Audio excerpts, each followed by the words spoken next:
gon' get down? We are. This that Strawhat Sitdown. We are. Who the crew with the fleet? We are. Who gon' piece that one piece? We are. Who gon' get down? We are. This that Strawhat Sitdown. We are. Who the crew with the fleet? We are. Who gon' piece that one piece? We are.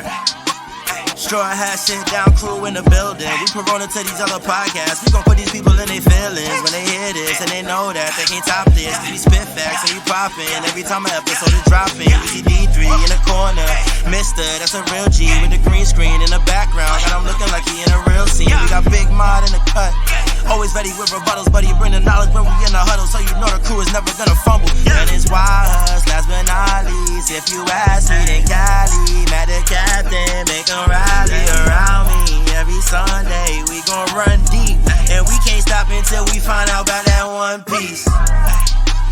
Who gon' get down? We are. This that Strawhat Sitdown. We are. Who the crew with the fleet? We are. Who gon' piece that one piece? We are. Who gon' get down? We are. This that Strawhat Sitdown. We are. Who the crew with the fleet? We are.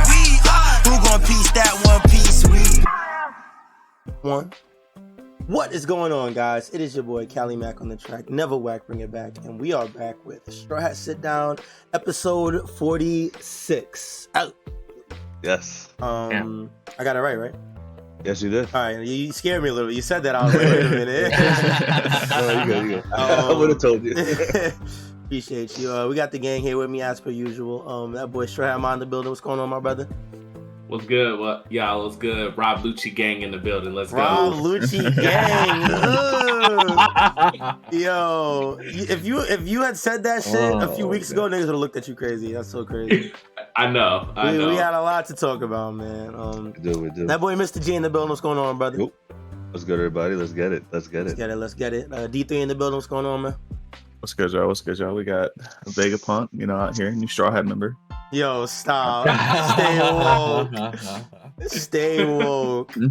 Last but not least, of course, that boy YHuss in the building. What's going on, my brother? No need to mince words. We got bangers ahead. Baby. Series bangers. I do want to start off just saying we appreciate everybody that's held it down while we weren't here last week. I mean, we had to handle our business, but we're back, and we got we got more stuff to go over. Go ahead. Real quick, congratulations, YHuss. I mean, because one of the reasons we didn't make it, I couldn't make it, but then YHuss couldn't make it because he was at a tournament and he came in. Yeah, first. thank you, man. I appreciate it. Dubs. Let's go. Yeah, big I congrats appreciate to that, my guys. brother. Thank you. It wasn't like crazy packed or anything, but you know how like games get when it's later on. It's only the killers. So, I don't want to hear it was great start, bro. I play your scene. Y'all niggas are crazy, bro. I appreciate it. Yeah, it was fucking sick, man. I really appreciate it. Thank you, guys. Nah, that's sick.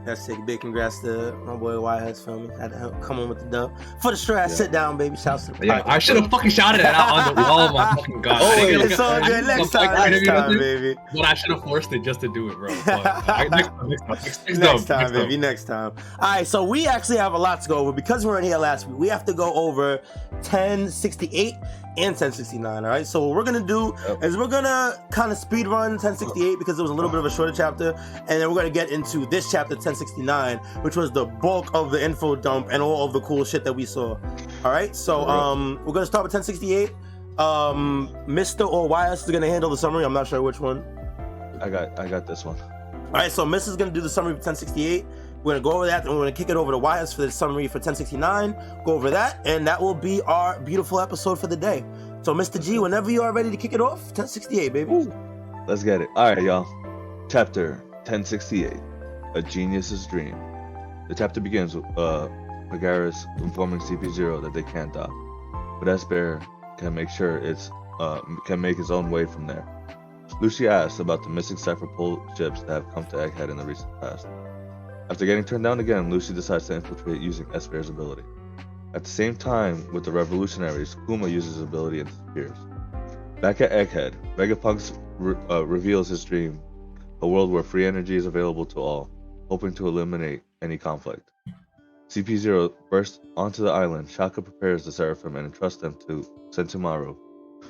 Luffy accepts Vegapunk's request to take him off the island and is told to bring Bonnie to Lab Stratum above the clouds. Vegapunk vanishes out of nowhere, and as we turn to CP0's assault on the island, Kaku messes. As we return to CP0's assault on the island, Kaku messes with the Space Bear but goes right through the hologram. He tries to jump to the top, but the Frontier Dome sends him back down with its laser beam system. Hearing this, Atlas shows up to defend, which Shaka tries to stop. She attacks the agents, but Lucy immediately goes into his half-Zoan form and destroys part of Atlas's face with his iconic Roku-O gun. Right then and there, Luffy's group encounters the battle, and Lucy and Luffy recognize each other for a moment. And Luffy, confused, says, "Pigeon Guy?" as the chapter ends. Alright. 1068. I think that was probably one of the biggest moments of the chapter was that end part where Luffy and Lucy. I think that was probably the only moment I was like, oh man. But this was definitely a lot more of a lead up chapter to the events that happened last chapter. I'm glad we did this one two-parter again, because this one leads perfectly into every time we do a two-parter, it just always blends into literally every time. It's kind of weird. It's kind of weird. It is getting a little crazy at this point. I can't lie. Honestly, that's a tribute to Oda, because that just means the chapter just flows so seamlessly. You know what I mean? Actually, yeah. But yeah, I guess we can get it right. Yeah. What we thinking? How you guys feeling? Well, I thought we were gonna get right into the next one. You want to just go straight into it like that? Yeah. Just run through it. We can talk about both. Yeah, we can talk about both. Okay, all right. So let's just go. Yeah, we could do them back to back. That's no problem with me. Yeah. All right, but all right. So YHuss is gonna do the chapter summary of 1069, and then we'll go over them both. All right, go ahead, brother. Oh, all right. So 1069, and so the chapter starts off right where the last one ended. Luffy coming across Alice defeated by Lucci. And so Kaku was like, yo, Lucci, chill. We can't engage Luffy without orders. He is an emperor. Stussy agrees, and they order the grunts to contact the Navy. So Lucci says it's an internal matter. Stay out of it, Luffy. But Luffy yells back at, she gave us food, and she made sure we had plenty to eat. So we go to Navy HQ. Akainu is hearing about the Strawhats on Egghead. Akainu asks if Vegapunk is on to CP0, which confirms that the Navy was in on the plot to assassinate Vegapunk. At the very least, they knew about it. The conversation reveals that Kizaru was on his way for Egghead as Akainu commands Lucci to wait for the Marines to arrive. So back to Egghead, Lucci and Luffy are already at it when Luffy clearly in Gear 5 start the fight, and Lucci reveals his awakened Zoan just as Vegapunk gets a Lab Stratum asking about the White Warrior, or they say warrior in white in the official. The Straw Hats are watching in awe as Vegapunk describes Luffy's appearance as the god described in ancient texts, Sun God Nika. He goes on that although the name has been wiped from history, as long as people's desires continue, such a thing will never cease to exist. In the official, it says as long as people wish for him to exist, he'll never disappear. Like Santa Claus. Yeah, and so he continues. We all there is to desire. For instance, the devil fruits. I'm just gonna read what he says. They're a manifestation of the desires to see a different path of evolution.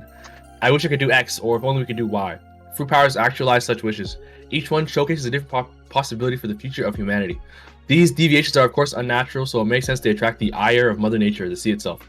One who has eaten the fruit lives a totally alien existence born out of the limitless permutations of imagination. And this is actually another important difference in the official. The official says those with fruit powers exist in different dimensions dreamed up by someone else before them. So it's kind of being more direct about what he just said there. Yeah. So after that, Sentomaru steps onto the battle, and his first instinct is to side with CP0 and Luffy, but Vegapunk convinces him. He tells him CP0 is after his own life, so you gotta help us out. Sentomaru gets into battle, gives a Seraphim their orders. S-Snake is supposed to help out Straw Hats get to Lab Stratum, and the rest defend versus CP0. S-Bear shoots at CP0, and they talk about the authority chips, so we know that the order of who commands the Seraphim. So while Luffy's talking with Sentomaru, Lucci takes a very practical route and just stabs Sentomaru with his hand, and he takes him out, making a decisive move to get the Seraphim back under their command, and that's the end of 1069. Sadly, break next week. Feels bad. Feels bad, man. Crazy job, though. All right. Yeah. Thank you, Mr. G and YHuss, for holding down with the summaries this week. Wait, there's a break next week? Yeah. There's a break next week, and then there's a for the next 4 chapters. They're on and off per week. Yeah, like it's the end of the year. Chapter, yeah, end of the year happens every single year. Bad time, but it happens every single year. Okay. Yeah, so we're in consecutive, but yeah. Crazy ass chapter. Where do you guys feel like? Where do you guys want to start? Let's go. Let's go back to 1068. Yeah. Yeah, because let's leave this Rob Lucci stuff for the end, bro. Okay, This all right. this So we'll is just go in fire. order of the chapters and what Yeah. happened in the chapters and whatnot. Lucci and them. Oh, appear on the island. I actually did not expect them to use the fruit. I didn't expect them to use the fruit of the Kuma, the S bear, right? the S bear, yeah. Yeah. To And use this- it on the island. I don't know if and we this- confirmed already if they could use their fruit or not.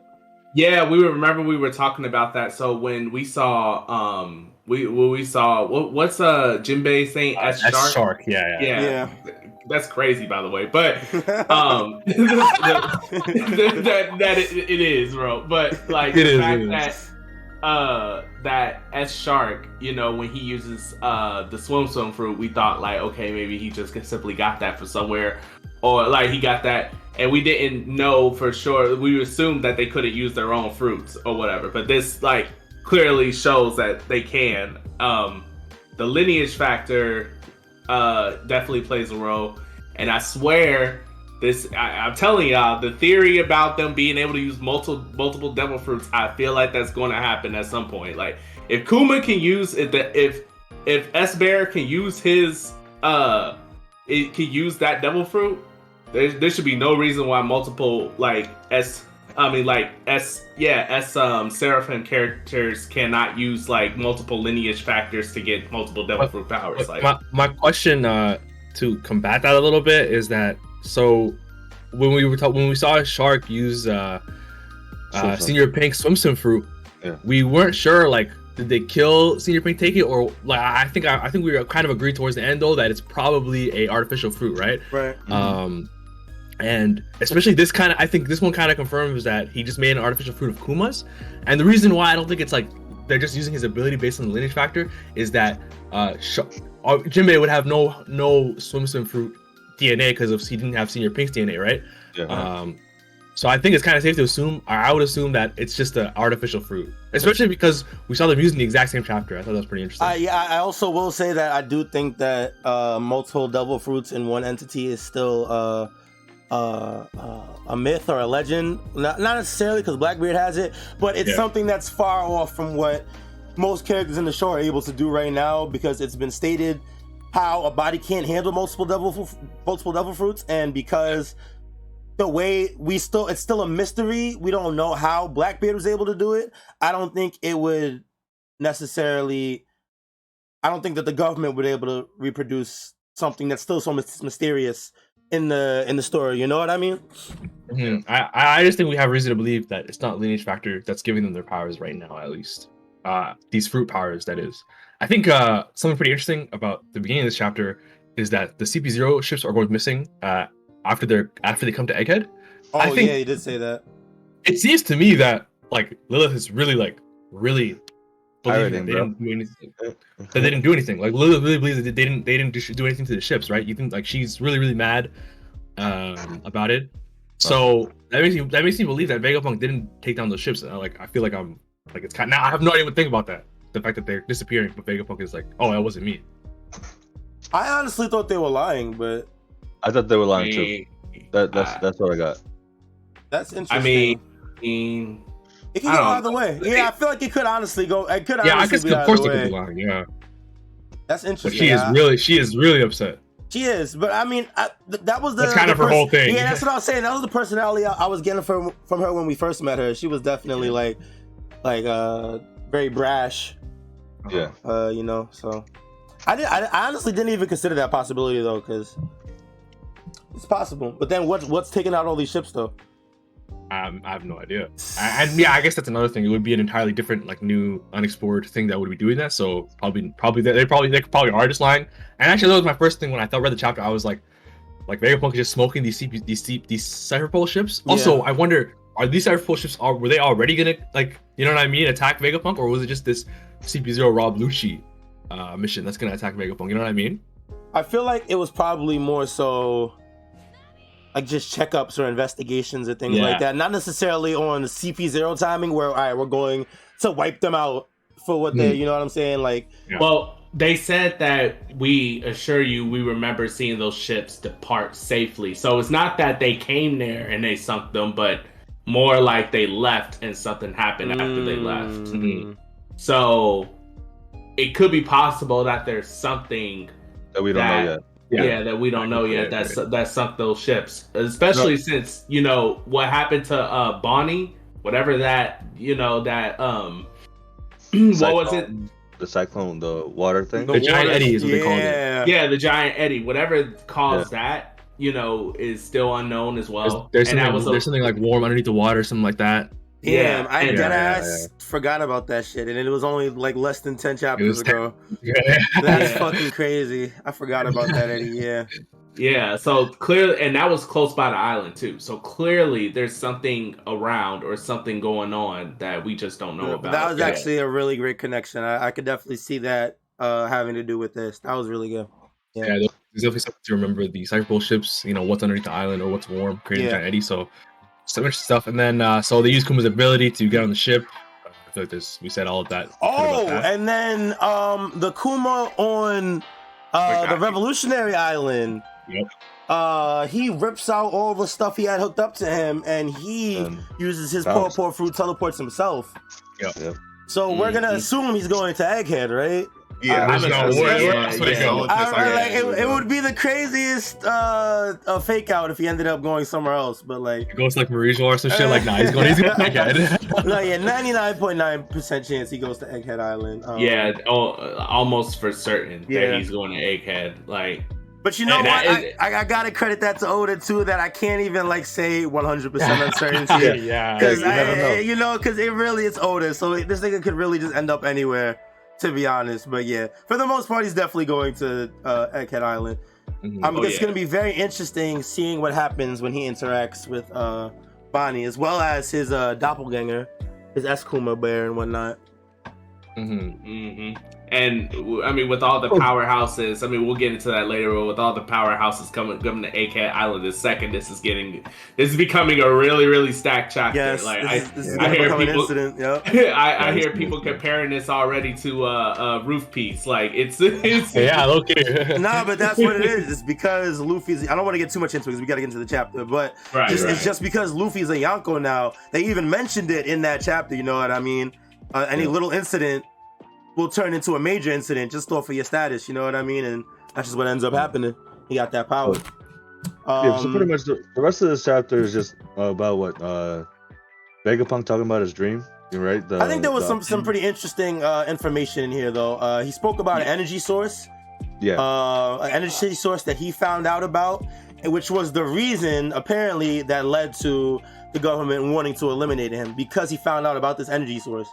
So whatever this energy source is... Well, I don't know if he found an energy source already, though. I think... I found out about it, not that he found it, right? Yeah, he was saying that he found out that that ancient energy source exists, and it was what powered that giant mech that attacked Marijoa. Years ago. And his goal to give energy to the entire world, that might be separate. Like, he might be getting to that goal by finding whatever that power source was, that energy source. To do that, but the government wants to cut him off from getting to that point. It's not necessarily the source. It was just him digging into digging into information in the past and shit. He's looking for the source. He knows too much. That's basically what it is. And that source is inherently tied into the history that they want. And whatever was powering the giant, of course. One thing that I want to know about 1068 is like when Vegapunk talks about his curious nature of science. He says like his dear friend died. Like, do we have any idea who that might be? I think it's still Clover. I thought it was Clover. Yeah, I think he's still talking about Clover. That's actually a really good guess. I didn't know. I was trying to think about who he could be talking about when I first read it. That's a good guess. And we also go ahead, my mother. I was just gonna say we also, remember what I said, Vegapunk for Straw Hat. I mean, it might looking closer like we talking about the dream now, the big grand dream. We got him asking to take it. Now this could be also a misdirection, just like Yamato was, but I don't know. Like this seemed pretty damning because like I talked about last time. we need to, if the world is going to get behind Luffy for the final war or whatever happens, and because I don't think the world is just not going to know while Luffy is battling it out with the world government. But if they do find out or whatever, I'm assuming, or however they find out, I'm assuming it's going to be because of Vegapunk. Because when we talked about that big brain, his brain attached to the entirety of Egghead Island, and he got an antenna, that sounds like to me a form of communication. So, like, you know, in some shape or form, that communication is going to go everywhere, I feel like. So that will have to, like, and in order for that to happen in the first place, I feel like he got to be on the ship to experience what's going on, because we're not going to have the Straw Hats backtrack and go to AK Island and get to let Vegapunk know of everything. I mean, there are transponder snails, but I feel like Vegapunk would be there the same way as like Robin is there to will be there to find out her own info while everyone is exploring or whatever on Raftel or whatever, however it leads to. Vegapunk will be there as well to relay whatever information back to the entire world, I feel like. And so I feel like he's kind of he's low key, he might be critical to come on the Straw Hat ship. I'm not gonna lie. Also, I agree with you that after whatever's gonna happen in this arc, I don't think anyone's coming back to Egghead, because this seems like it's gonna be a fucking battlefield. Yeah. So, yeah. You know, so that I feel shit's gonna be destroyed, and then Vegapunk's gonna be like, we all got. I wouldn't be surprised if the island just got fucking like obliterated. Yeah, with everything that's happening, and then I wouldn't even be surprised if Kizaru isn't the only surprise guest we have coming, because remember we're next to like the Blackbeard Island and the other government. Oh yeah, the G15 Marine base guy. I forgot we were next to Pirate Island. Yep, we're right next to Pirate Island and the Marine, the G5. G5, yeah. So yeah, we still haven't got Smoker. Outside me, Smoker gonna pull up. Yeah, Smoker is actually a probable, probably an ally in this arc, honestly. If anything, it's possible. It's definitely possible. You know what, Mod? I actually was more on the side of Vegapunk joining the crew, but not like staying with the crew, like a VV type situation, like just getting to where he had to be. From point A to point B. But you know, now that I think about it, with all the information he has, he's probably would be very essential to the end game of One Piece. So I wouldn't be surprised if he stuck with them for the rest of the way. I feel like he's gonna realize, like, just in this arc, Luffy's the one that's gonna help him get to that point. You know what I mean? Because he said it must be fate that you're here. Yeah, exactly. So you know, now that y'all say it, I do. You know, if it happens, I won't be upset. It makes sense. You know, because like if Luffy's gonna go all the way, then the scientist that wants to know everything is gonna want to stick with him. I'm not gonna lie, I'm gonna be upset. I wanted Yamato. I mean, I still think we could get Yamato. Like, you know, is that like I still think we're getting Yamato later final war. Luffy's about to get smoked by Akainu, and then Yamato comes out of nowhere with the save. Like, hey, remember me? I don't want no shit like that, bro. I don't want that shit, man. Yeah, because remember, Kyle, you got to give Oda more faith, bro. He's got a plan. He's got a plan. Gonna be like I've been feeling that. I've been underestimating Oda. Yeah, it's crazy to say. So whatever he does, I'm with it, bro. Yeah. I mean, yeah. I think that we all still like, you know, we still hung up on the whole Yamato. To this day, I still see people talk about that Carrot is secretly still on the ship somewhere. You know, yeah. So I still see that too, man. I still see that to this day. So we all got PTSD from not getting a Straw Hat that we want. You know, during whatchamacallit, but at the same time, like, you know, I mean, it's just we just gotta chill. Whatever happens. But I do think the evidence for Vegapunk being maybe not the final Straw Hat, but at least, like, at the very least, getting off the island and leaving with the Straw Hats, that much more probable as of this point. Yeah, no, I can see that. 100%. Yeah, I see that. 100%. I don't know where I stand. I'm probably Mister, were you gonna say something? I was just gonna say, I'm reading the official right now, and one thing that I thought was very not important, but like something that Jinbei said about, because they're talking about CP0, right? And Luffy's like, why are they CP0? Don't you mean CP9? And then Jinbei is like, they're above CP9. Whenever they're active, it said that world-shaking events are about to occur. So wherever CP0 is, I mean, they were in the last arc. That was huge, right? And now they're in Dressrosa as well. There's that too. So like, I feel like we all know something big is gonna happen. Actually, technically, Stussy was in Whole Cake. Yeah. Yeah, Which is really important, true. by the way. I'm That's gonna true. mention that next chapter. Okay. But yeah, so like they've been a thing through this whole last like saga. So Can you Yeah, it's refresh gonna me be on crazy. Stussy and Whole Cake? she was one of the guests. They called her the like the Lord of the Pleasure area, and she was like one of the guests of the wedding part, the tea party or whatever. Mm-hmm. Okay. And she was one of the ones chasing around the dude with the tomato box, right? Yeah, she wanted the box for the because I think that's when they revealed her as a government agent. She's like, Yeah. The government's gonna take the box now, Right. and then But it falls she- off. Then it falls off. And she was under the guise of being like an underworld agent because most of the or underworld like I don't know, broker or Yeah, underworld. she was like a what's it called, the pleasure district, so like Yeah. red light districts and stuff. So yeah, like so she was there undercover. Yeah. But she was just, people knew her as Stussy, so she wasn't like undercover. Yeah. But I guess Okay. you don't know that she's part of the CBZ. Okay, good. And yeah, I'm definitely gonna mention that later because there's some interesting stuff in the next chapter. One thing I want to mention about Vegapunk here, I actually saw Mr. Morge mention this, and I realized I'm like, oh, that's a good point. Is that I feel like until this chapter, no one has really ever been like, man, if only we didn't have an energy deficiency in the world. You know what I mean? Like, Yeah. it's been like more so, like power struggles and people treating people badly, people hoarding, resources and stuff like that. But it's never been like, oh, there's not enough. You know what I mean? I just thought that was kind of interesting. I saw that from Mr. Morge, and I thought to myself, like, I feel like low key. I mean, I don't want to say I hate, because sometimes I hate this word, but I feel like that is like low key, like a common sense given type of thing. But I think that like, because I mean, throughout human history, I mean, some philosophers will talk about how, the history of human has always been struggle and conflict, right? Mhm. So, the whole thing where I want to give energy so that people will stop fighting, essentially, I can just see that based off of just real world implications, that how that could just naturally trickle down to someone's fantasy based world. I mean, if you look at other series, that kind of is the same thing. Like, I'm not like, and y'all probably roast me for this. I'm not like I'm not big into Star Wars. I still haven't even watched Star Wars really, but I've never watched Star Wars either. Me neither, bro. Okay. Okay. Okay. You're fine.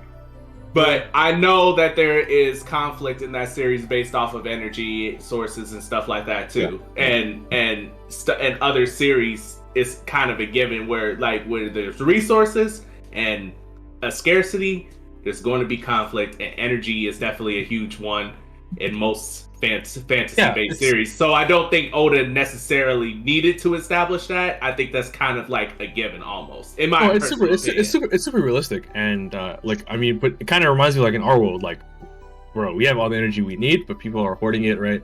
Right. Like businesses and corporations, stuff like that, governments. But like, I feel like I was like thinking Vegapunk as someone that's like his big dream. I thought like it would have been something we really felt like, oh wow, that's like something we really needed, or like that's something that's been apparent to us.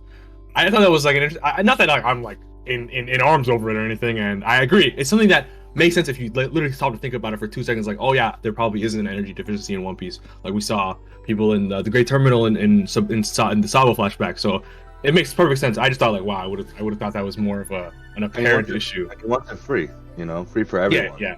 That's the big thing, right? Like that's the biggest part. Yeah. Free. Yeah, I think that Oda just didn't flesh it out because he probably thought like, okay, the audience will probably get behind it because it's a given, like energy, like kind of like a duh thing. Like, not to say like if no one thought about it, like I'm surprised you didn't think, like, no, of course not, because you would think that if that was so apparent, Oda would flesh it out. But maybe in Oda's mind, it's like, okay, I probably don't need to flesh it out because it's energy. I'll also say that it's also a byproduct of a lot of the other struggles in One Piece is energy deficiency or lack of energy resources, etc. So like I can definitely see the point, but the I won't say they're 100% going hand in hand, but the issues that Oda has brought up and energy consumption kind of go hand in hand. It does. I mean, if you think, like, because after this was brought up, it made me think about all the previous arcs, right? Fucking Alabasta, who had all the power? Crocodile, like that one casino area. Everywhere else was fucked. fucking same thing with Warpole, right? Chopper's hometown. Like they didn't have that much energy. Like he had everything, and that's the whole thing. I feel like this dude Vegapunk knows that like certain, not saying the government, but like certain entities hold those position of powers that have all the resources that they need, and everyone else is getting screwed over. Like I said, Yeah, but for me personally, that sounds like again, I hate to feel like it sounds like some champion's issue because I don't really give that much of a fuck. But I feel like it's more of a corruption issue than an energy deficiency issue. Yeah. Well, yeah, that's what I would say. No, I definitely agree with that. I definitely think that that's why I can definitely see the point. Like the issues themselves are never about like lack of resources or energy consumption. People like withholding them. Right. Yeah, exactly. Like let's say he gets like they get to the end of the One Piece and he puts together this source of energy, and let's say the world government's still in power and all these places are still corrupt. Like, and you hand them these powers. And they're like, okay, cool, we're gonna use it well. Don't worry, you can go back home now. And they leave, and they put into place only in, let's say, the casino or in Jump Kingdom's the castle or whatever, right? So, I just thought that was. I hope. No, it's not that serious. Don't worry, I don't give that much of a fuck. But no, it's interesting though. I think it was a good point to bring up because it definitely makes sense, and it'd be interesting to see if Oda recognizes this and maybe makes it more of an apparent issue going forward, or tries to flesh it out a little bit more. It'd be interesting. Yeah, and I don't think it's like it's crazy either way though. The whole arc is about him being like he's gonna get assassinated by this corrupt government. So it's definitely the focus of the arc. I'm not like saying it's not. Yeah, I will say though I do think that there is a connection to lack of resources though, not just simply people hoarding it, because Alabasta, what the first thing I'm thinking of is lack of rain. Now clearly we know like Crocodile was one of the main reasons why the lack of rain, so again hoarding, but at the same time, if there was an infinite amount of energy, and I'm assuming Oda's using the term energy loosely here, but if there was a quote-unquote infinite amount of energy, there wouldn't be anything for anyone to hoard in the first place because it's infinite. You can't hoard infinite energy. Yeah. Good job. So and readily available too. Yeah. So that's the best part. Yeah, the free and readily available. Yeah. 100%. Yeah, so it doesn't. So these conflicts wouldn't matter in the first place. Like, imagine if Crocodile went there and be like, "Oh, I'm gonna take all the freaking water," and it's just like, "Okay, bro, cool. We like we got this water here. We good." Like, you know what I mean? Like, it was still squash that whole thing. Or Wapol or other characters, like fighting for like the ancient weapons and all that other stuff. Like all that jazz is like, I feel like if there is an infinite energy, a lot of that conflict would just squash because it's just like there's not much for you to fight for if you have an abundance of it in the first place. Yeah. So yeah, I think that was a good point to bring up. It was very interesting. Yeah, we'll see where he goes with that. Yeah, the rest of the chapter wasn't much. Oh, was this actually? Did we get the dude? We learned about a little bit more about the dome that they're in, the area that they're in. So that if you go too high, there's a certain point where there's an invisible force field where if you cross it, you get exploded. Explosion. Yeah. Laser. There we go. Yeah. I think that's pretty interesting. Oh, I remember the point actually. So when Stussy tells Kaku that it's a hologram, he kicks through the thing and he doesn't hit it. And Lucci says, "You're as well versed as ever." A bit above that, Callie. Or actually, I can't see the Discord stream right now.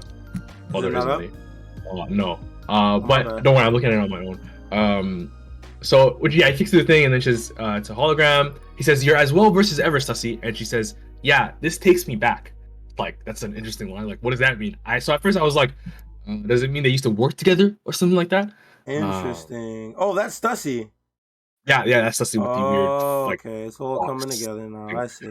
But I was reading people talk about it, and people were like, people thought that meant that like she is already versed in holograms and other like lab technology. That's why she knows a lot about the Frontier Dome, about the holograms. It's like, what? Like, how do you know all that? So I saw people saying that this her line here. Yeah, this takes me back. So what do you guys think about that? Stussy knows so much, bro. Like Stussy is mad an enigma. Like she's fucking like everywhere, and we don't really know how she ties into everything. Because I think she's playing Rob Lucci. Like she knows so much more than she lets on. It's kind of OD. I think it's pretty hard to play Rob Lucci because this dude is like 150, 180 genius IQ because he solves a lot of things actually pretty quick.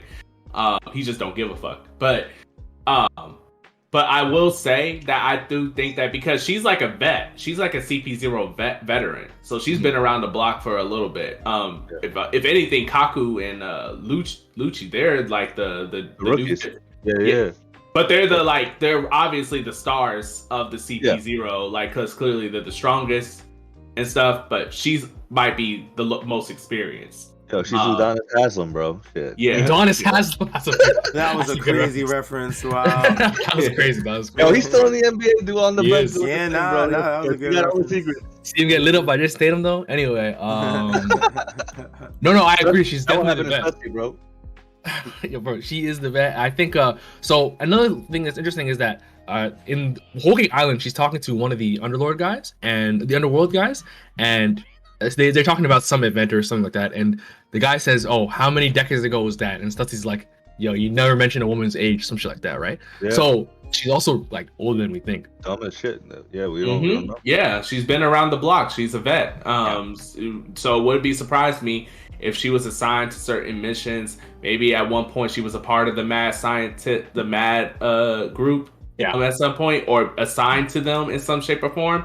Maybe that was before she was directly a CP0. Because I don't know if you can like be promoted or be moved from like a Marine or something like that to a CP agent. I don't know if that's possible, but it wouldn't be surprising to me if she was a Marine beforehand or a lower tiered agent and, eventually worked her way up. But at some point she was a part of the mad scientists, whether it was to protect them, to help be the bridge between government and Vegapunk or whatever, because Vegapunk kind of operated on liaison type of thing. Yeah, exactly. Like because Vegapunk clearly operated by himself and but aligned himself with the government. He didn't directly work for them. So it wouldn't be surprising to me, just like how in Wano the Orochi and CP0 was the talking piece for the world government, that type of thing. Mm-hmm. So, it could have been the same instance between the mad scientist group and or just simply Vegapunk at some point and her and something. I think you're more right than you realize, because I can talk about it more on the next chapter. So actually, anything else for this chapter, guys? I mean, obviously, Atlas getting smoked by. Yeah, Atlas getting smoked by Rob Lucci was crazy. Like real quick. He was not playing. Yeah, and he used like what used to be his strongest move right off the bat. So maybe he's obviously he's awakened now, but maybe he has way more in the tank. So it's gonna be interesting. Yeah. So yeah, I feel like we can talk about the next one because the next one is pretty interesting. The only one thing I will say is if we had did this chapter right without knowing what was happening next, we would have definitely been talking about like Rob Lucci getting smoked like immediately from looking at I was doing that, don't worry. I'm sure we all were. No. Yeah, but we can talk about that. I actually think the narrative behind what's going on with Rob Lucci in the fight between Luffy, I think there's nuance there that I wanted to talk about too. So yeah, we can talk about them. For sure, yeah. And I'll come back to this. That's the thing after we're done, because it ties into the cover story. So okay, we'll talk about that after. So we move on to 1069. We start out with the face-off between Lucci and Luffy. Little dialogue and stuff. So I guess the first thing that happens is the Marines. I think real quick with the cover story. Do we know why Judge and Caesar are boxing? Like, well, I mean, because we forgot. Because Vince Smokes brought Caesar to their hideout. He went with them. So I ain't been following the cover stories the past couple chapters. It's broke up unfavorably. Yeah, like so because we're still with the Germa, right? Mm-hmm. So the Germa brought Caesar to thing. Now we know for certain Caesar and Judge used to work together on Mads. That's without a doubt. Yeah. Something that we definitely know. And then this next cover story, we see this loan shark motherfucker has been with them also. Yeah, and again, this is why I was talking about the cover. I guess we're talking about it now, so I might as well talk about it. In the Hoki Island, when they show all the guests for the tea party, this motherfucker's here, and he was there. He was there. Yeah, and he was the one part of the people talking to Stussy. And that's why I said that Straw Hat's point about how she might have been like a liaison between Mads and Vegapunk and the government. Like, if this guy's involved, obviously, if this guy's involved with the Mads group, and he was talking to Stussy about events in the past, and Stussy knows a lot about Vegapunk's island, I think we're seeing some connections drawn between Mads, Stussy, the underworld. So yeah, Straw Hat, I think you were like on the right track in my opinion. Okay, yeah. Because so we don't really know anymore. Yeah. I also, do y'all think Queen did they confirm that Queen? Yeah, Queen was part of, Queen is yeah, Mads, okay, yeah. all right. Yeah, He confirmed that in Wano. I remember that. Yeah, right. Right. Okay. Actually, he's the one who tells us about Mads. Actually. Oh yeah, that's you're what we right. found out about it, Yeah. On the beans, bro. Shit. Yeah. So I guess the real part of this chapter is when the Marines start talking. That's when we learn something really, really new. Right. So it's pretty interesting. Okay, again, that Akainu clearly knows that CP0 was going to kill Vegapunk. I think that's kind of wild to me. That the Marines, maybe they didn't co-sign it, but they're like, oh wow, the world government's going to just murk this nigga for no reason. Like that's kind of. But then again, they did murk what's called O'Hara as well, so I shouldn't be surprised. Yeah, that's nothing new, to be honest. But yeah, it's wild that they literally were gonna just smoke Vegapunk and CP, and the Marines were like, all right, sounds good. So, what is the official translation for the Kizaru line? Because on the translation I have right here, it says, "Where's Kizaru? He was already on his way to Egghead for a prior operation." Prior operation? Okay. Yeah, I think it's similar to the one that we read in TCB, but I'll go find it right now. I got it right here. So it's like, Akainu says, if Vegapunk's recruited Straw Hat to his side, then we're losing out on a major source of combat power. Where's Kizaru? He was already on his way to Egghead for a prior operation. Oh, so it's the same thing. So it's the same line. This is the official one. Okay. Okay, so that means that he was already on his way there. What was the prior operation? We don't know. We have no idea. That's a great question. I think we literally have no idea. Before Luffy and them were coming, before CP0 was coming, he was already on his way there. That's very interesting. Yo, actually, like, okay.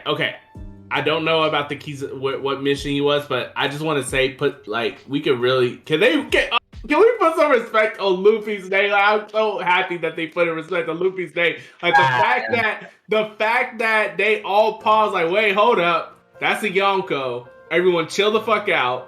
We don't want I love it. I love it. Like, that's Yonko Luffy now. It's cemented in the stone. You feel me? I love it so much because we wanted this for so long. No, I 100% agree. It's definitely mad dope, especially seeing him from the little stupid ass boy on the little boat to like one of the most powerful pirates in the entire world. It's been a long journey. So moments, I can definitely feel your excitement.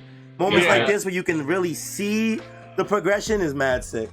It's so fire. I was watching Moore's review, and he mentions that when Luffy was on Amazon Lily, after the Straw Hats get smoked by Kuma and Kizaru, Luffy is thinking to himself while he's running around trying to avoid everyone. He's thinking like, we're gonna surpass all of them.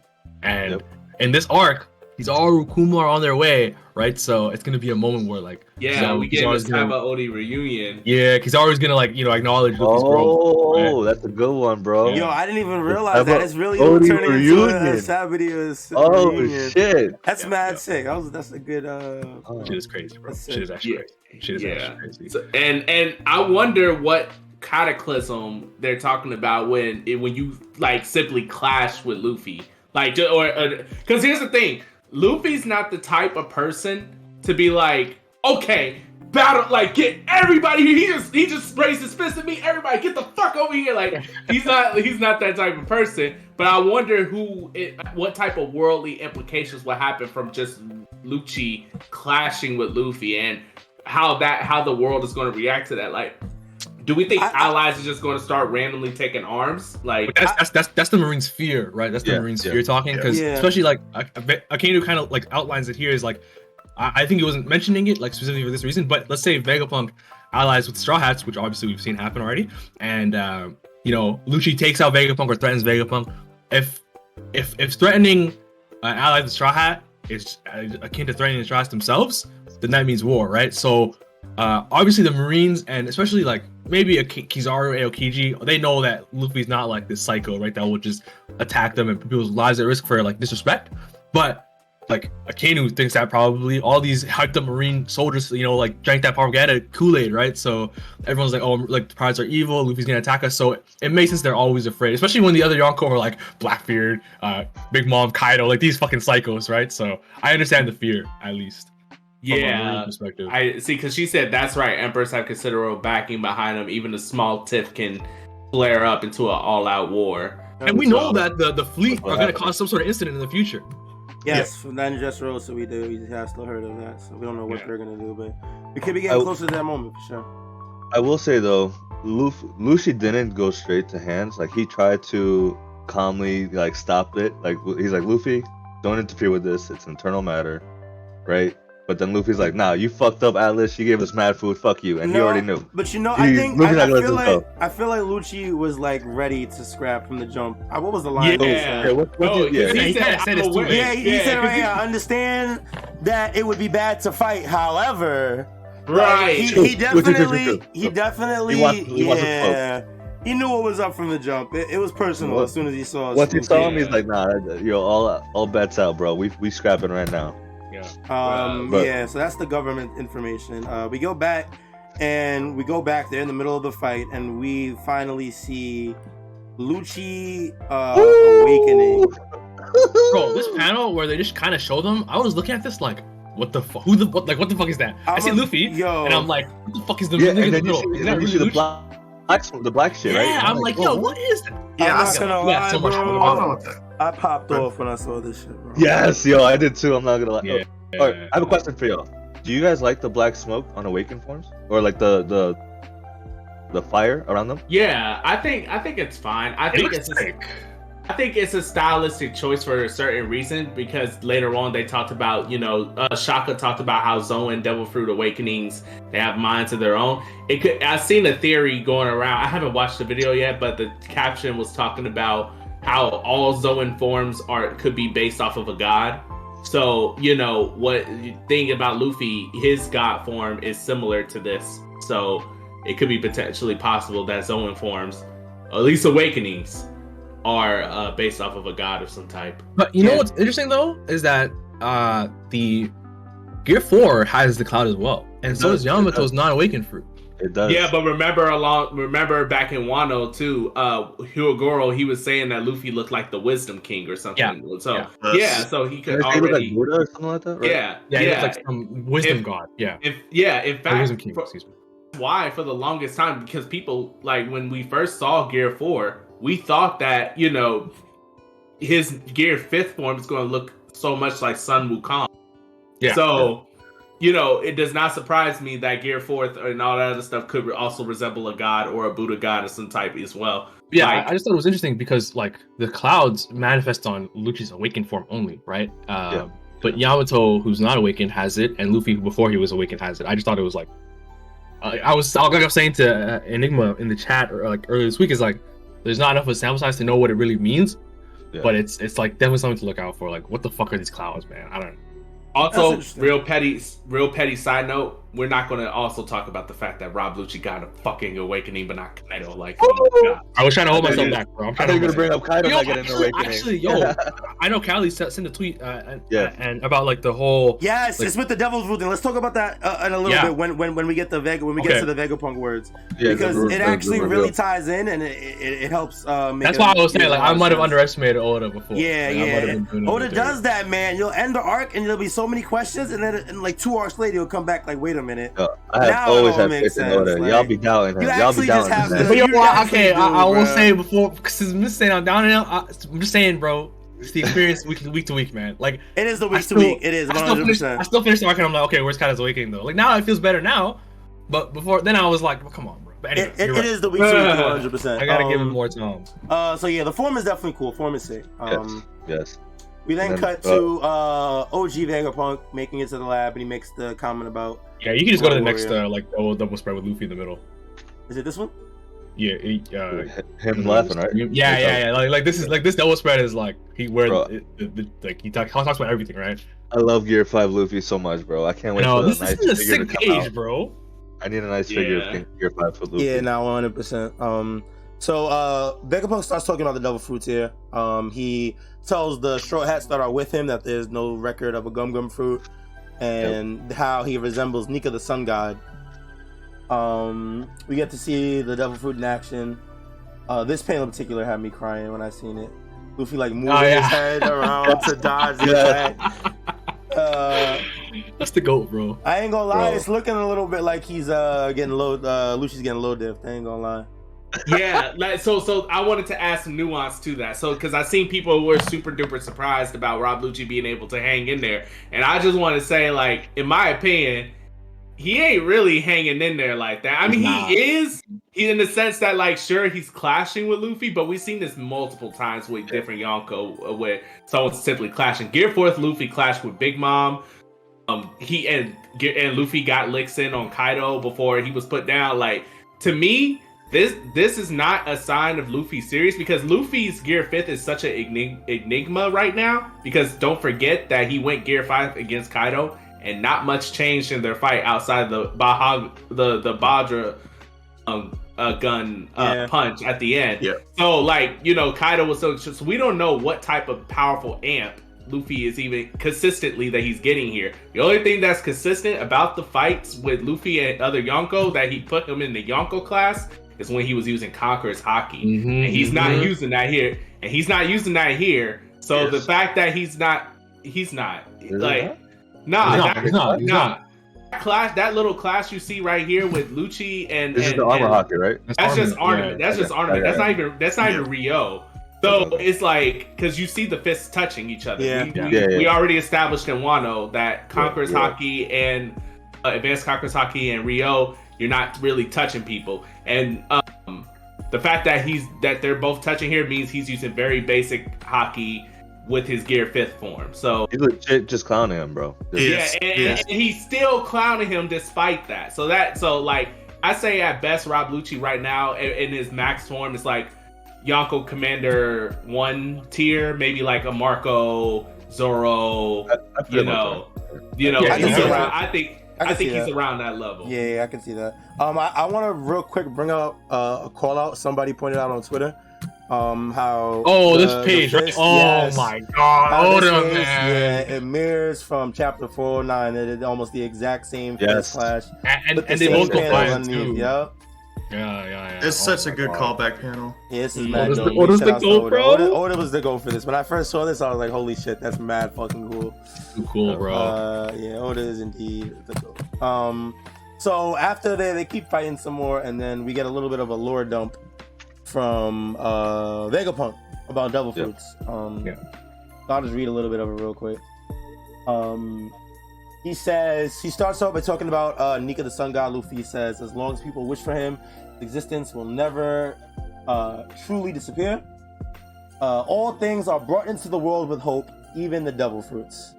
Every devil fruit is a possibility for human evolution that someone desired. If only I could be like, So it's a little different in TCP. The official has a big difference. It's more so like very clear, actually. Like, it more so really clears up what he means. So do you want to in TCP? You want to read the official one? I don't have the official up. No, you're reading the official. No, I'm not reading the official. I guess these guys copied the official. They copied the official. It's the same thing, Mr. I think. No, bro, I have it up. Oh wait, no. I'm about to say, which line? Oh my god, we're getting confused. Which line, Mister? Which line? Help. When it was on with Nika in the middle, it says indeed the foolish and laughable warrior of liberation will bring smiles. Is that? We're talking about the devil fruit part where he starts going into the devil fruit lore. Yeah. Callie skipped that part. Oh, got it. Okay, my bad. Yeah. Sorry, these guys definitely copied the official. Okay, cool. Yeah. So every devil fruit is a possibility for human evolution that someone desired. If only I could be like this. If only I could be like that. All of those powers represent the many branches of the future of humanity. But that unnatural status is loathed by the sea, the mother of nature. A fitting punishment for its sin. Those with powers exist in different dimensions, dreamed up by someone else before them. Yeah, I think that's like probably one of the biggest info dumps we've gotten Insanity, bro. in a long time, if that, you feel me? Yeah. I was real quick. It's worded completely different than the Japanese translation. Okay. Interesting. Really? Let me. My man's about to spit. Yeah, hold on. Why we got so many different translations of this? They There was even something said up- though, like when they were translating it this week, like multiple sources said that there's multiple different translations for this chapter. So that's why It makes sense to me. I remember seeing a tweet about that, and then TCB replied to it. Yes, I remember. Yeah, that look in the group chat. Look how differently this whole sentiment about Vegapunk is worded.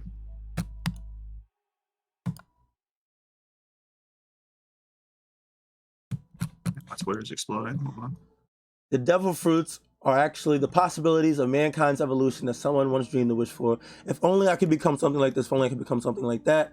Devil fruit abilities are in actuality the many ways of the future of the homogeneous humanity. I'm guessing genius could develop. By consequence, I think it's saying the same thing.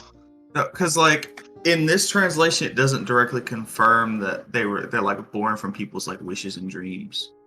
Whereas like in the other one, it kind of like alludes to that. Wait, but that's what it still says it here. The possibilities of mankind's evolution that someone once dreamed and wished for. That's the very first sentence. Yeah, the first line is kind of the end of the last one. Yeah, I guess so. Yeah, that's what I mean. Is that like the official is way more direct than like this one and the last one we read, right? TCBs. It's like it's way more like to the like on the nose or whatever about what he's saying. But yeah, I actually think that like how many different what's it called translations there are kind of should give us some hints to take it a little bit with a little bit of pause, right? Like let's not take everything literally. Let's not jump because of that. I'm kind of taking like all the devil fruit stuff with a grain of salt till we get more like backed up evidence with it. For sure. Me, I'm gonna run with every theory I look God, at. nigga, devil fruits are created by humans who wish. Yeah. No, wait. Let me tell y'all a story real quick. Because let me tell you the first thing that came to mind when I read this panel, right? Devil fruits, if devil fruits are a byproduct of humanity's wishes and hopes and what they want to be, then it explains some devil fruits, right? So let me paint the scenario for you. A man likes a woman, right? Asks the woman out on a date. Beautiful woman, everything he wants in a woman, everything that he needs, he desires that, you know what I'm saying?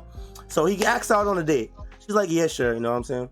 So they go out to eat, they go sit down at a restaurant, they have a good time, they get good food, he's making her laugh, you know what I mean? He's putting on the charm, everything is just going completely smoothly, right? So they leave the restaurant. They're walking together, you know, they're still talking, you know, he's moving a little close to her, you feel me? It's a little chilly out. Feel me? It's a little chilly out. Okay. She's like, it's so cold. I wish I had a jacket. Bro says, you know what? I got you. I want to be a jacket. Boom. Jacket fruit. Stay woke. You feel me? Sure. I miss her. You are hilarious, Cal. Oh my god, bro. Bro, I'm telling you, I got the origin story for the jacket fruit, bro. There's no way this nigga thought of how any devil fruit was made. He's like, yeah, the jacket fruit. That's the one. Oh my god, bro, don't fucking kill me. Bro. Oh I was my like, God, bro. one. I was like, who the fuck wanted to be a jacket? That's the one I was thinking. You know what? You look it down for me. I appreciate it. You know what though? That the honest first thought that came to mind was that this explains a lot of the stupider devil fruits. Like, yeah, definitely. If it's something that somebody wished for, it was probably something like a minor inconvenience that turned into this formidable fruit power ability or whatever. That's how I can see a lot of these things happening. You know what I mean? I remember bringing up that like some devil fruits are like man-made ideas, like Suru's laundry fruit. I think I talked about that already on like one of the episodes. Suru's laundry fruit, like hanging niggas up, is literally a process we created over time, right? Yeah. So that's why people are like, man, I wish I didn't have to like do laundry. Like I wish it wasn't that hard, right? Like I wish I could do laundry easily or something like that. And it's like, yo, niggas like bet, you know? So like, I guess that makes wow. Yeah, that's I was half joking, but like, you know, like it definitely opens up a lot of possibilities. Yeah. It makes sense. I think that kind of ties into a little theory I had that like there's a god that because here's the thing in the scans it says and I just cross-referenced D3 scan just to make sure that it's still consistent because at the bottom he says on the TCB scan, it says, "That's my theory, at least. Whether you believe there's a God out there or not, one thing's for sure: we live in a wondrous world." And in his scan, it said, "This is my hypothesis. There's no point anymore to think to the extent of if there's is or is not a God. After all, isn't this a fun, fascinating this world?" So he's imposing the idea that there's potentially a God out there, right? That's doing all this. Yeah. I think that potentially there's a God that doesn't understand humans like that to such a degree, but like he hears their wishes and he might misinterpret like someone saying, "Oh, I'll use Cal's example, like, oh, I want a jacket. I wish I had a jacket right now." And he's like, "Okay, like, you know, jacket fruit. Now you just become one, like, you know, like something like that, like a monkey's paw type of thing." Yeah, exactly. Like, I can see that. Especially. Go ahead. I guess that would make sense why a lot of the stronger willed people have way better devil fruits than like the people that have the shittier devil fruits. Just because like they're not worrying about the smaller problems, worrying about the bigger ones, so they get better devil fruits to solve those bigger problems. Just like how like fucking let's use Luffy as an example, right? What did he want? Well, we still don't know his dream, right? But we know that he wanted to be king of the pirates. So what if that witch that was like, okay, so we're gonna give him the key to become king of the pirates, which is his devil fruit now. Yeah, that would make sense. That would make a lot of sense for like why people have the devil fruits that they have. Well, the only little problem with that is that he didn't want to be king of the pirates till after Shanks. Before Shanks, he didn't have that devil fruit. He just wanted to be a pirate, just a pirate. Period. No, but didn't he say that he was gonna be a king? Like when Shanks departed from him? But he already ate the devil fruit at that point. Yeah. Basically, we don't know if he ever said in his heart before. That's what I'm saying. We don't know what his actual dream was. You know what I mean? So, but I do think that whole line earlier, they even said as much, right? Like that Zoans have a will of their own. Yeah, I mean, we know Luffy has a true dream. It's not really king of the pirates. Is just what lets him get to his true dream. But, like whatever his true dream is, that's what he got the devil fruit for. Not Nika is probably like really helpful for that, or like instrumental in that, right? To get that dream. But Cal, you got me thinking though, because you used the jacket fruit as an example, right? Mm-hmm. That jacket fruit was by the younger brother that was huge, right? No, it was the older brother who was small. He put the jacket on his brother. He like the older brother, the Kelly Funk small one. He had the jacket fruit, and he turned into a jacket that his brother wore. So I feel like with this dude, he was probably like, "Damn, I wish I was as big as my brother was." And then the little brother is probably like, "I wish I could help my brother be as big as me." And then next thing you know, they find out this fucking jacket fruit. But the reason I want to like kind of push back on like the ideas of like the current devil fruit users is just that like the devil fruit was already determined like before they had it, right?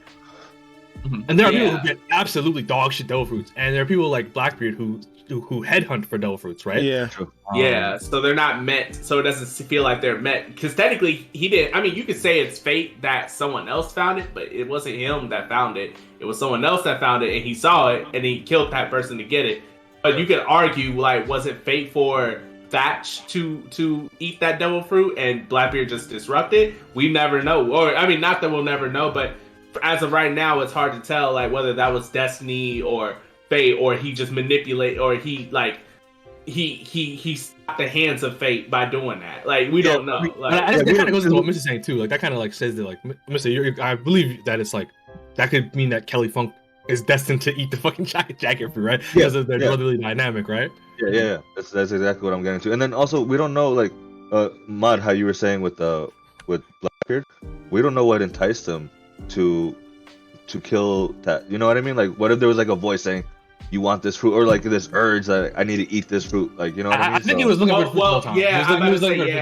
So he said before that he the only reason he was on Whitebeard's ship was to search for that fruit, because he knew that would give him the best chances of finding it. Which he wasn't wrong. He found it. But someone else found it technically, and they killed him for it. Yeah.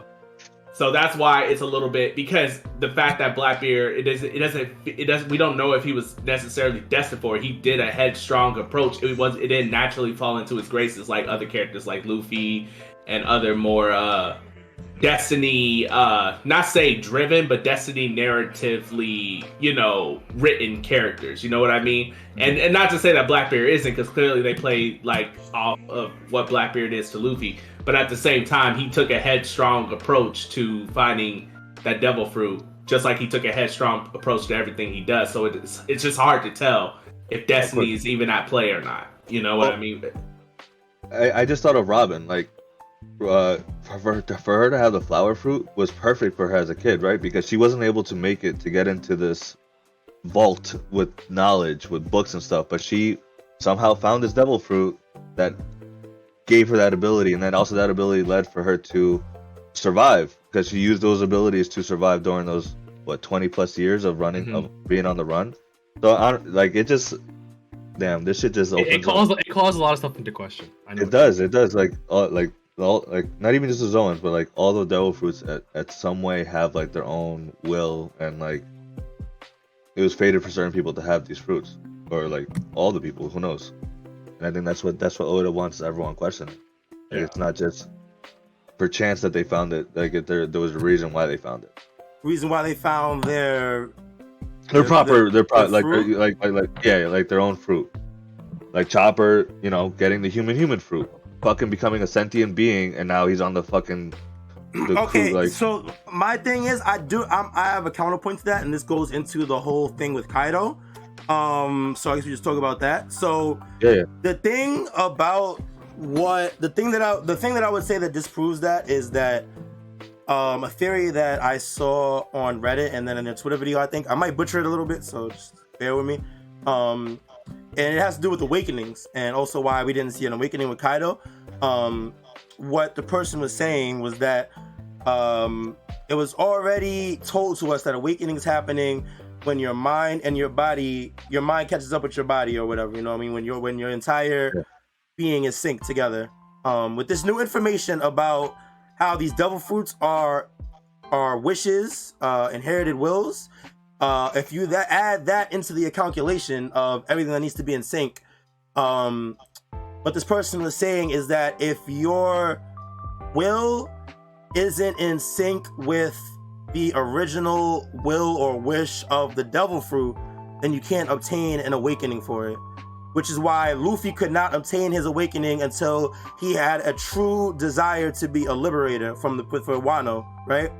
And it would also explain why Kaido possibly didn't have an awakening, because he had the power and the haki and everything, but his mind wasn't there. He never really wanted to be where he was at. You know what I mean? He didn't want to be there. His biggest wish was to be defeated. You know? That is true. Well, I actually think, sorry, just about the Luffy thing. I actually think Luffy's like body was more so his like what's the word I'm looking for? Basically, why he couldn't get into awakening was more so his ability and his body, because his mind has always been that guy to save people. He's never changed, right? Yeah. He's had the same dream since jump. Okay. But I remember pointing out in the Kaido vs. Luffy, like Luffy's mastery over his devil fruit forms, he was using 2 and 3 simultaneously, and then he ended with 4. I feel like he really mastered his fruit, and then he like died, quote unquote, and then it's like that was like the unlocking figure where he's like, okay, you're finally ready. You know what I mean? Yeah. I feel like it was also his body. I would also say to what you were saying about that with Luffy though, but like every arc, his fruit has been developing and adapting to win in that certain moment. You know what I mean? So I feel like we see that, like, kind of like, all right, you know, I need to find a way to beat Rob Lucci back. I wouldn't call that the fruit though. That's him more than anything. No, that's him doing. But I think it's all tied. I think it's all tied together though. Like him developing himself to get ready for the fruit, for the awakening that we eventually see in Wano. Right. So yeah, regardless, you have to be in sync with, you know, the original, the inherited. I'll say the inherited will of the fruit, since that's what Vegapunk is leaning towards or whatever. Yeah. Which is also why I would say that you can't necessarily, or like you're not chosen for a fruit necessarily because of the Kaido example, because if that was the case, he would have, if we're in agreement that he was not awakened during the fight, then we could say that the fruit wasn't necessarily for him. He would have a fruit more fine-tuned towards his ideals, his true ideals, you know what I mean? Yeah, and I think I agree. You know? Any says in the chat, like, the fruit doesn't always go to the right user, and only Zoans have wills/souls. Like, I think that's a fact. And there are people, and even the ones that have wills and souls, like fucking Kaku getting a fucking like a giraffe one, right? Like, yeah. Or and if we think about the fruit, like the fruits that like have like the soapstone fruit that Callie forgot, or the series, you know, like larger fruit, like some of these desires are very surface level, right? But I think what misses like the broader thing is that like what it calls into question about the idea of fate and stuff like that, and like how things play out, basically. So I think it's still like something to think about because of like what this means about Mother Nature. And another thing I want to talk about actually was, man, they talk about like the sea itself having like problems with this unnatural power. And then he even goes as far as to, like, I think Strawhat mentioned the idea about what he's talking about like the god line. So TCB's like whether you believe there's a god or not, and then he said otherwise in another translation, you don't even have to wonder if there's a god or not. Like I think it's crazy they just said that Mother Nature itself doesn't fuck with these unnatural powers. So that's why you can't eat it. You eat a fruit, you can't swim. I think there's just so much that it calls into question about the world itself, the idea of like the broader powers at work, right? It's just an insane fucking like lore drop and stuff like that. Yeah, it is really insane. It makes you think about so many different things because we could have been wrong about the whole One Piece world altogether. Like, you know, the concept of like souls and stuff, like Brook losing his soul and stuff. I remember there was a lot of talk about that. Like, are there souls in One Piece and how souls tie back to devil fruits and stuff, and how devil fruits inherit the souls and stuff like that. Like, geez, like with this, we are like, it feels like we're back to square one. Yes, Not gonna lie. it is. Like, True. And then, I know. Real quick, back to the Kaido thing, because I saw some people using the argument the fact that Kaido already had clouds up. Those were his clouds that he was awakened the whole time. You know, so I mean, the only reason I'm not sure, because remember, Opium is strong, son. Momo was never able to unlock his clouds, so maybe he hasn't awakened, right? So it's definitely a possibility. So can you awaken artificial fruits? We don't know. I assume so. I think they made it clear that that the only problem was the color, right? Yeah. That Momo's fruit was a perfect copy of Kaido's fruit in terms of powers and abilities. The only difference was the color. But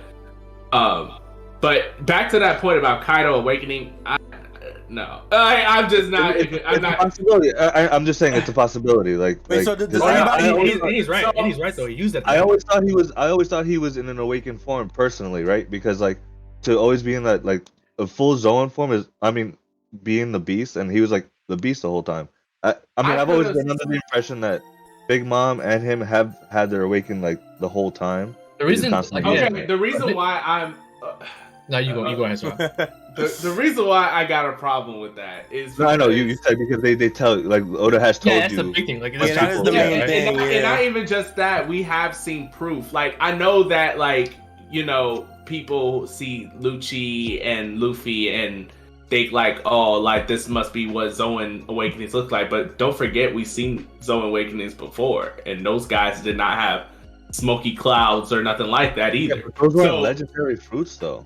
These are legend. Like these are. Robs is not legend. Lucci's a legendary fruit. Yeah, Lucci's not a legendary fruit. He is a regular fruit.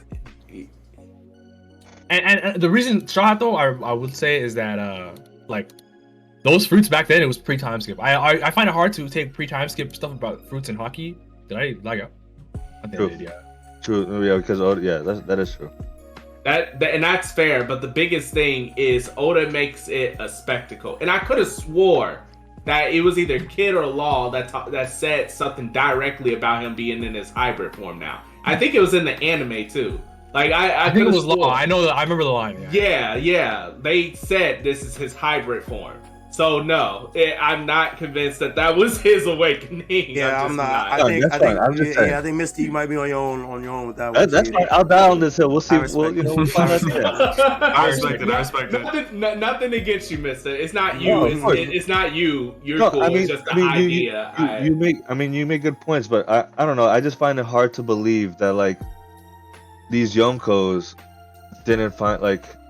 Weren't like always awake, you know what I mean? Like they're always. I obviously agree with you. I am right here with you, like I am here with you. But that's why I am so disappointed. Like that's like. But that's the thing is like this development makes the Kaido one especially like more palatable. Like it's more digestible. It's like okay, he really like we said.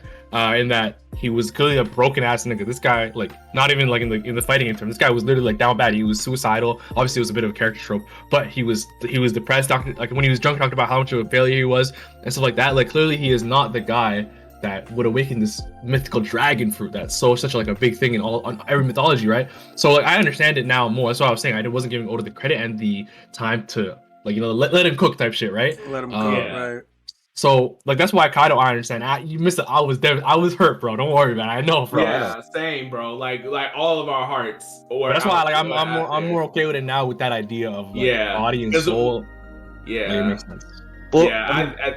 Go ahead. No, go ahead. I get it. It's just I also do believe Kaido saw some shit or some shit happened to him that broke him so much that that's why he was never able to resonate into an awakened form. Well, that's what I'm saying. That's what I'm saying. Like, and I wish you could have got that. You know what I mean? That's it.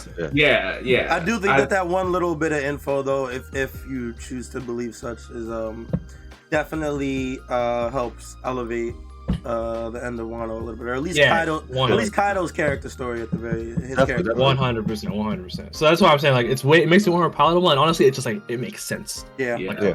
So I think that like at the end of the day, Oda probably has his reasons for Kaido not being awakening, but I think we all have to be on the same page that he did not awaken, and then from there we can go into the explanations.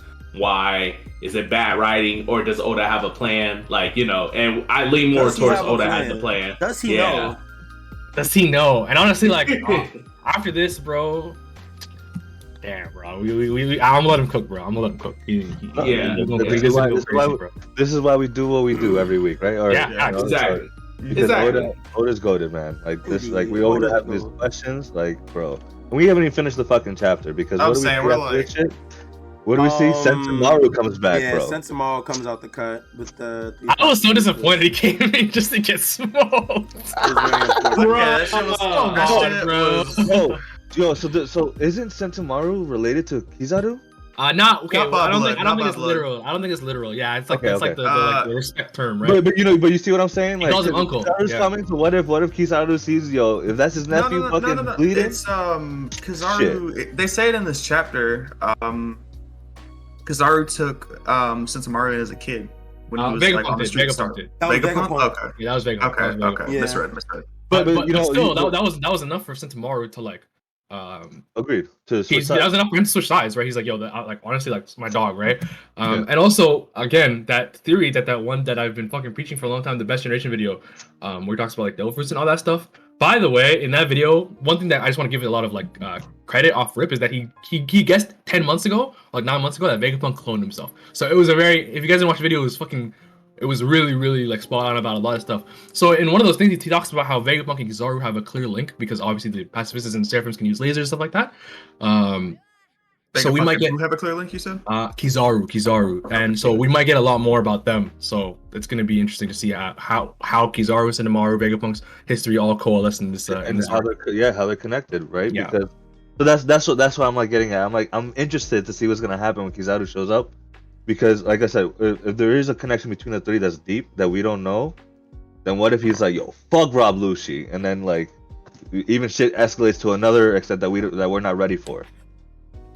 Yeah, I've seen that theory too, that Kizaru will betray Rob Lucci or type thing, like or betray the world government, that he was on his way there for like, bruh, this just oh my god. Honestly, Kizaru has always been like an enigma almost, so I wouldn't be surprised, to be honest. But the only thing that I will push back a little bit on is the idea that he will fight against the government, just because this ain't my idea, but this is why I hear from other people, that now we have a reason, because we saw earlier a few chapters ago when Atlas was talking about the gloves that can go through like light particles and stuff, and now there's a theory that the main Straw Hats might not even be the ones to fight Kizaru. Like, I heard someone say Frankie's going to fight Kizaru. He's going to use those particle gloves or something like that. That'd be insane.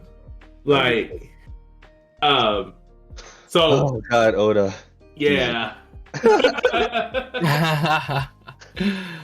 But yo, can we talk about how like okay, so when Lucci like was going after Luffy, I was thinking to myself like, okay, the everything is so stacked against Lucci's crew. It's like, you're dealing with Yonko Luffy, kind of getting like, getting put on your ass a little bit, and then you got Sentamaru coming in with the Seraphim and everything, and just the quick decisiveness, because they talked about that hierarchy. Like y'all saw that. Like the hierarchy is the 5 elders, and how crazy is it, by the way, that Vegapunk had to put the 5 elders over himself as the one to like control the Seraphim? I thought that was wild. I was like, yo. And then like Vegapunk, Sentamaru, and then anyone with an authority chip. Authority chip, I'm assuming, is also like Kobe or anyone that's like of a higher like Marine or Cypher Pole class or whatever.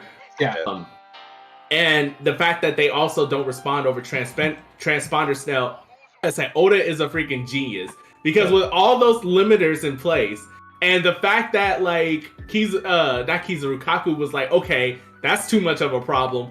S-Bear, take out all those Seraphim, and Sentamaru was like, hold on, whoa. S-Bear, take them out. And then and Lucci was like, cut Sentamaru, and he's like, okay, real quick, get them, like, bro, it is kind of crazy right now, like, real quick, yo, he said, nah, we better make this in our favor. Now all these Seraphim gotta obey us. Change it, like, real fast. Now it's flipped. Now I think it's actually kind of dangerous for Luffy, not gonna lie, because you got like all those I think Lucci by himself is not a problem, but Lucci plus Seraphim plus Kizaru coming, like Aku, and Stussy, like, and all them, like, it's definitely now it's like it really like is actually like, oh shit. Because it's just Jinbei and Chopper there with him, so like, I mean, Jinbei can do work, but I mean, Chopper's getting folded, like. Isn't that your boy, bro?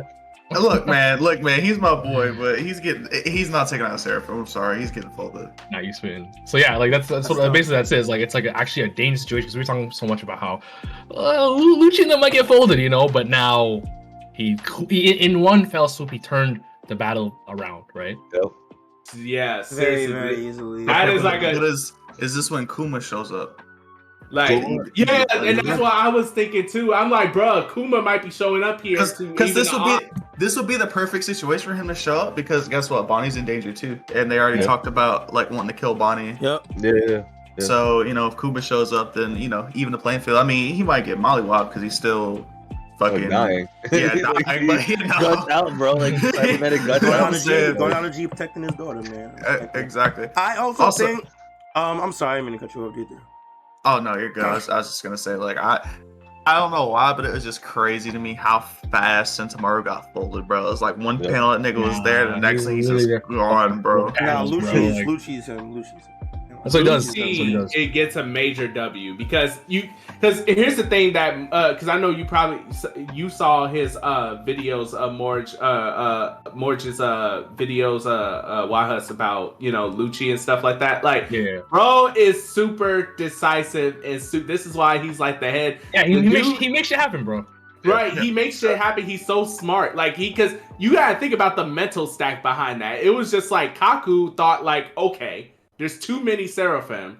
Got S-Bear, take some of them out. And then Sentamaru just like, bro, no, take him out. And the mental stack with Luffy, the Seraphim just turning, like in the quick decisiveness of Lucci just to go straight for Sentamaru, and like all we had to do was cut the head off the snake. Now Seraphim go, bro. Well, that was a cool line. That was cool. That was cool. You definitely gotta give Lucci props, man. And that's like the spread before, you see Lucci got hit by Luffy, right in that moment, and then Luffy let down his guard by going to Sentamaru, and then Lucci was like recovered real quick and made a real quick decision. That shit was OD. Yeah, exactly, because you got to think about the dumb decision would be to go after Luffy while his back was turned. The smart decision was going after Sentamaru while Luffy's back was turned. That is crazy, bro. Like Lucci under decisiveness, next level, big brain like plan.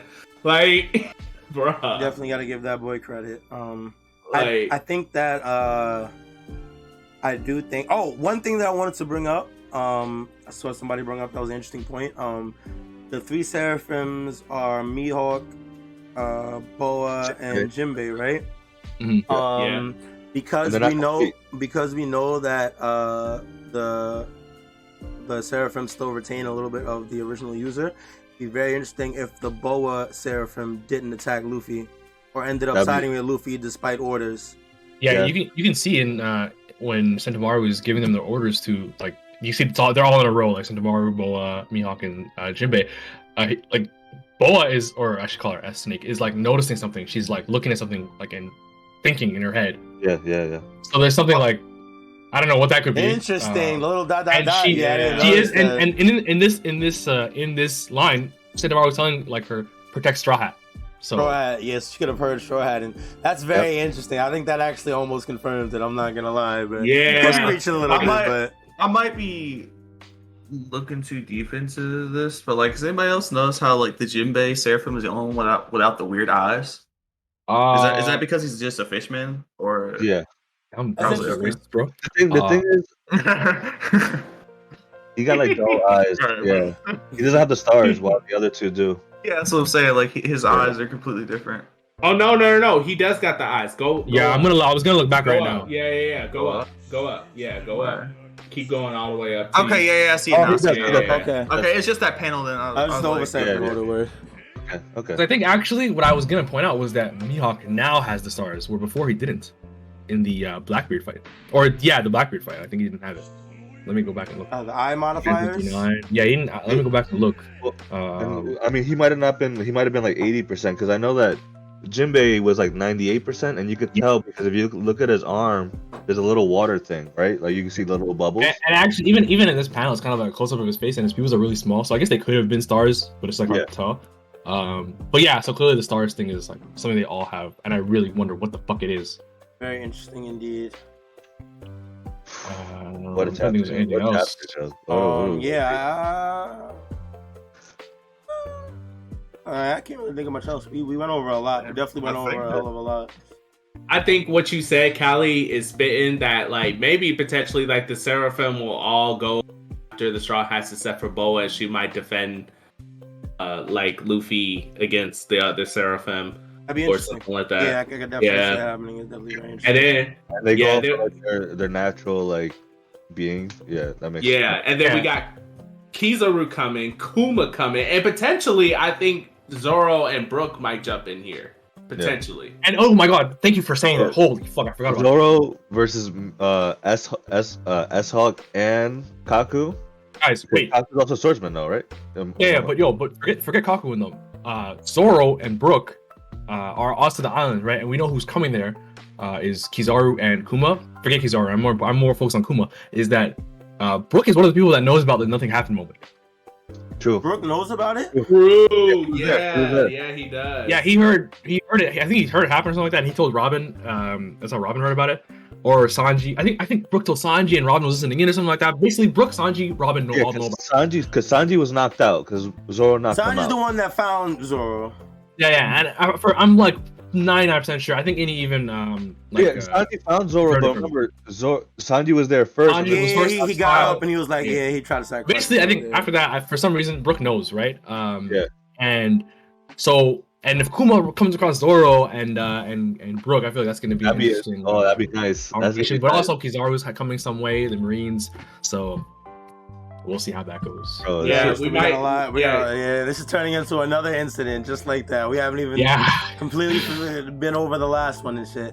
I do also think that Luffy what's the word I want to... He gets a little bit more serious next chapter now that sent tomorrow, because I feel like there's just been a lot of playing around with Lucci and shit, you know what I'm saying, just dodging attacks and doing goofy shit. But I do think that he kind of tightens up next chapter and tries to go a little bit harder, and I think we'll actually like really see how much of a difference there is between Luffy, and we'll actually see the extent of Gear 5's power. Yeah, I will say now he has to protect Chopper and Bonnie.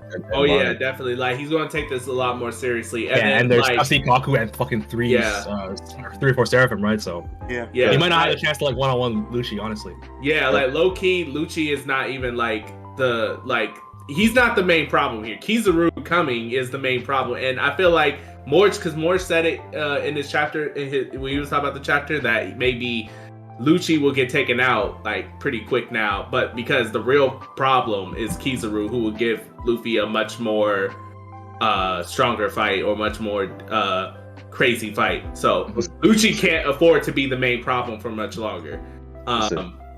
Yeah, but we'll see. We'll see. The Seraphim. Yo, I just thought of something. No cap. Yo. Okay, let's say that the official translation, Kizaru was here on a prior operation, right? I was thinking like about the main threat, right? And if Lucci's gonna get taken out like ASAP, I was thinking like, because that felt a bit weird to me, right? Like, although I guess that Kizaru would be the main problem, I was thinking like, man, Lucci's, I feel like he awakened. He can't get done that dirty, right? Too quickly. But man, G15 is here, Vegapunk is here, bro. What if the mission that he was being sent on was a sword mission? Kizaru? Never. Yeah, who knows? Like, From Akainu? maybe not a kind of. I don't know. He said a prior operation, but Prior engagement. because Akeem didn't even know where he was. He said, "Where's Kizaru?" Yeah. He didn't know where he was, you're right. Wait, who said where's Kizaru? Which one? Akainu, because they're talking about like I thought he was the one that said he was set on a prior. No, the guy updated him. He was sent there on a prior operation, but the TCB someone does say he was sent there as planned. So like I feel like this is like a in contention type thing that will be clarified later. Like he might already have been planned. Like who knows? But if we go by the official, he says where's Kizaru? He's already there on a prior operation. So if that prior operation was something that, because what the fuck? What could it be? Right? The Marines wouldn't assassinate Vegapunk. Like what could he be there going there for? Anyway, so because I was thinking about what you said, how like Kizaru wouldn't just switch sides just because Sentomaru got smoked, right, for betraying the Marines. But what if he has like more impetus too?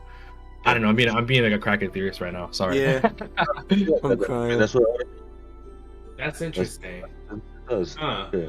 But I do think that might not be the real translation, like the actual translation. It might be like as planned. So who knows? Maybe. That's interesting though. That is interesting. Let me not reach too deep into my bag. But yeah, so. Do y'all think this dude is smoked? I don't think Rob Lucci's one to, Oh, he's definitely smoked. He got the white eyes. He's bloodied up, missing a tooth. Yeah, he says blah. Missing a Like tooth. Like, bro, if you look like this, you're done. Like, I'm just like, doesn't kill people. I'm just saying, like, if anyone else but Luffy looked like this, they were done. Like, I think he can get back up later. He maybe, but right now, as of like this second, like with Seraphim on the prowl, 100%. Yeah, he's out. He might be back like 5 chapters, 10 chapters. Are we talking about later. Sentomaru? Yeah. Yeah, 100%. He's done for right now. What I wouldn't be surprised is if one of the Vegapunks came down and just started commanding the Seraphim, because they have authority, still have authority over CPO as well. And there's like how many of them on the island? So there's 7. Well, now 6. They're all way upstairs though. Yeah, and the problem is that because Oda. That's why I said Oda is a genius, because he put in here one of the things is that they don't respond over transponder snail. Yeah, so that means he can't command them from a distance. He got to be right there. No, yeah, I think one of them. I feel like maybe it's a stretch, but I mean we saw old Vegapunk teleport from the very bottom of the island all the way up there in like a couple seconds. So I honestly doubt he'll put himself in harm's way because they want to get to him. No, not the old one, but there's 6 of them. So you send one of the other ones. Wait, can they all teleport? That's why I don't know. That's what I'm saying. I don't know, but I wouldn't be surprised if there was a way for them to get from the top all the way to the bottom in a very short amount of time. Like, you know what I'm saying? He can make a hologram of himself, pop up and be like. I feel like I'm not sure exactly what the way is because we've only seen the old one teleport, but I'm like 99% sure there's a way for them to maneuver around the island freely or quickly. You know what I mean? It's definitely possible. Yeah, so that's just the way I would see it, but. If that doesn't happen, it's rough.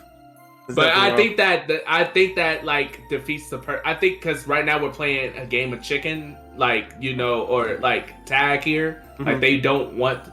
I'm pretty sure that not to say they wouldn't do it, because there's plenty of characters that put themselves in harm's way to benefit other characters and all that other stuff. But if the goal is to kill the Vegapunks, including the satellites and Vegapunk himself, I don't think one of them will actually jump in there. I think that was the whole point of like, Luffy, can you take these guys out or stuff? I mean, Shaka was talking about gearing up for war, but I mean, realistically, I just don't see him jumping down there at risk when Lucci will just like just blitz him and just get him out of the way. Because I mean, Kaku said himself last chapter he ain't playing. Like, so he might abandon all fights to get to the Vegapunks.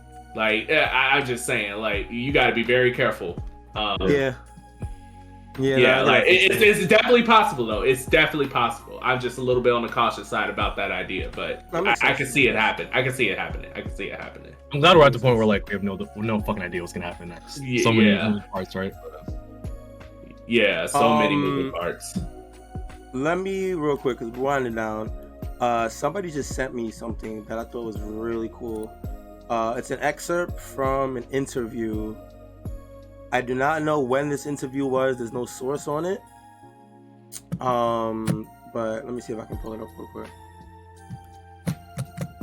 I'm gonna just try and read it really quickly. It's kind of long, but I'm gonna try and just speed it real quick. About the idea behind devil fruits that appear in the series, Oda says he was influenced by Doraemon, and thus most of his inspiration comes from his everyday life. There are inspiration from his daily life everywhere. For example, because Oda often works alone in all night in order to make his deadlines, he said that he would love to have the same ability as Nico Robin. And for Luffy's Gum Gum Devil Fruit, the idea came from his laziness. He often wished for hands that he could stretch out very far to be able to get stuff done without leaving his chair.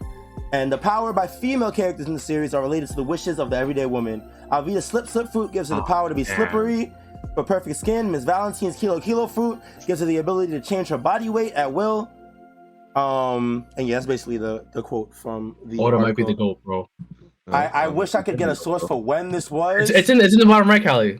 It's in the bottom right. Interview with the China Times 2014.